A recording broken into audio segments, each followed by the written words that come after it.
a participação das mulheres na política brasileira ainda é desproporcional em relação à população do país. Embora a população feminina seja superior quando o assunto o contingente de eleitores, tanto aqui em Caxias como quando se fala nacionalmente, ainda se observa um número muito pequeno de mulheres participando da política. E isso é muito compreensível, né? Não apenas por conta do voto, que há pouco tempo passou de fato a ser disponível para as mulheres, desde 1940 que a gente observa essa possibilidade, né, mas mais latente recentemente, como também por questões culturais. Nós não somos instigadas a participar da política da mesma forma que os homens. Não só aqui no Brasil, tá? Porque esse cenário ele se reproduz em vários lugares, é muito comum, inclusive, que mulheres não tenham espaço político. Mas, para nós, certamente, por questões culturais, falta de estímulo e até mesmo alguns aspectos relacionados ao comportamento da sociedade, fazem com que esse número seja pequeno. Nós temos, na legislação, base para que se observe o gênero. Então, a legislação não fala, né, que há que se observar um mínimo de 30% de mulheres, por exemplo. O que sim garante é que haja um equilíbrio entre a participação dos gêneros. O que eu entendo que são alguns problemas que fazem com que ainda seja muito singelo o número de mulheres eleitas. Quando a gente olha para cargos como vereador, né, ou deputado, por exemplo, não é tão latente, tão discrepante essa diferença. Mas quando se observa gestores do executivo, os números ficam ainda mais distantes, quando o propósito é esse de buscar um equilíbrio. Dados do Tribunal Superior Eleitoral, o TSE, indicam que em 2020 foram eleitas 658 prefeitas, correspondendo a apenas 11,8% dos cargos disponíveis nos 5.570 municípios brasileiros. Já o número de vice-prefeitas eleitas, por sua vez, subiu 11% em comparação com as eleições de 2016, passando de 834 para 927 posições ocupadas. Mesmo com o tamanho crescimento, estes números permanecem reduzidos em relação ao total de candidatos eleitos do sexo masculino. O que eu entendo que pode ser um indicador importante, primeiro, como eu falei, a questão cultural. Então, o estímulo para que as mulheres participem da política desde sempre. Então, a gente tem que mudar este modo para que desde meninas, desde crianças, as mulheres sejam estimuladas para a vida pública. E aí é um pilar democrático também, porque imagina, como eu vou garantir que todas as vozes sejam ouvidas, que os anseios das diferentes pessoas estejam relatados em legislações que nascem diariamente, se só uma parcela da população é ouvida? É quase que impossível, né? Então, a cultura tem que mudar, a educação tem que mudar para trazer esse estímulo.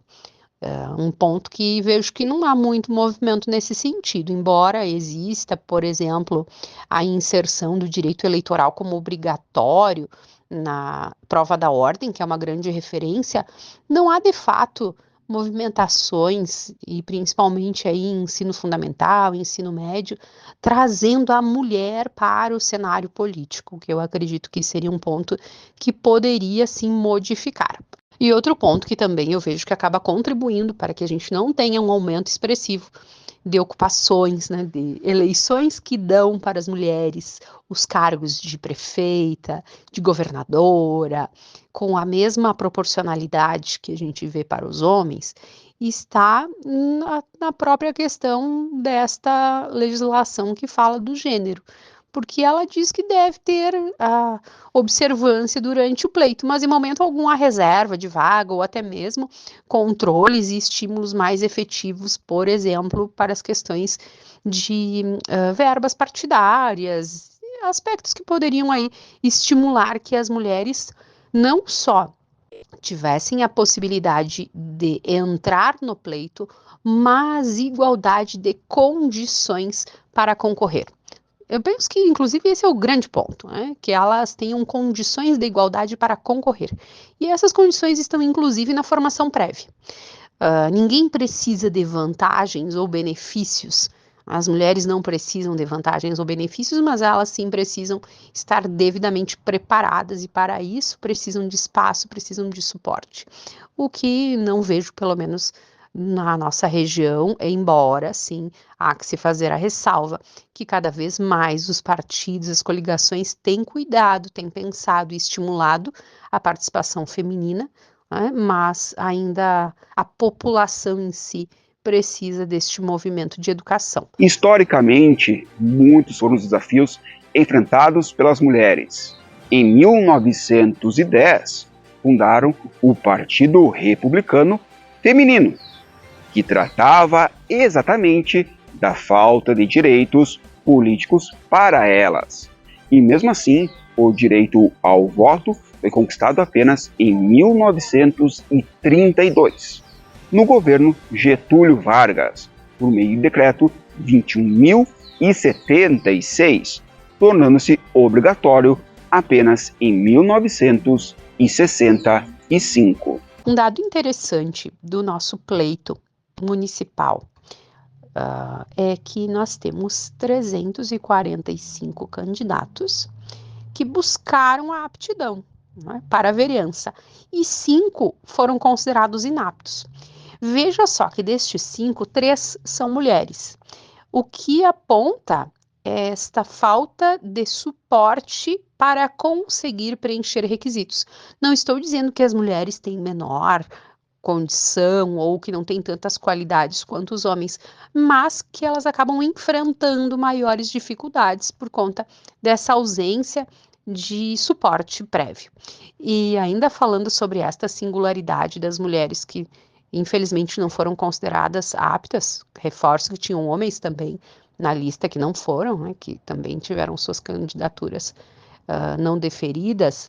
Mas uma outra situação que me chamou bastante atenção é que, analisando esses processos, eu observei, o primeiro que eu fui estudar, eu observei o seguinte, que no próprio processo, né, a autoridade judicial disse o quê? Olha, a pessoa não preencheu os requisitos, mas como a coligação teve o cuidado de não trabalhar apenas com o mínimo de 30%, e mesmo sem essa candidata, seguirá com mais de 31% para um gênero diferente, não haverá prejuízo.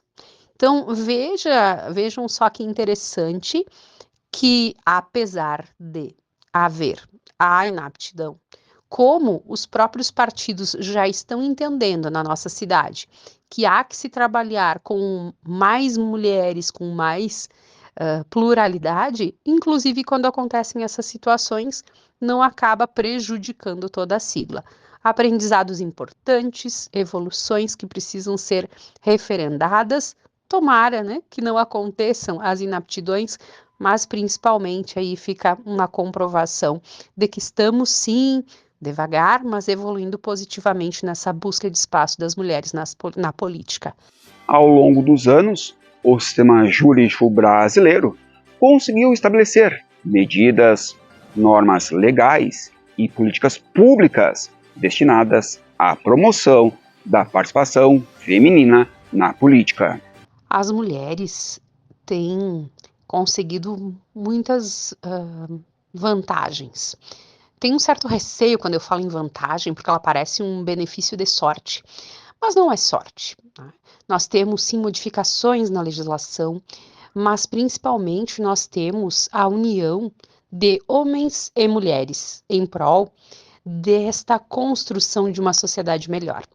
E se alguém me perguntasse, né, o que tu entendes que é o fundamental para a evolução no aumento das garantias e direitos para as mulheres, este movimento de conscientização de todos, especialmente dos homens, porque eles são os que mais nos auxiliam.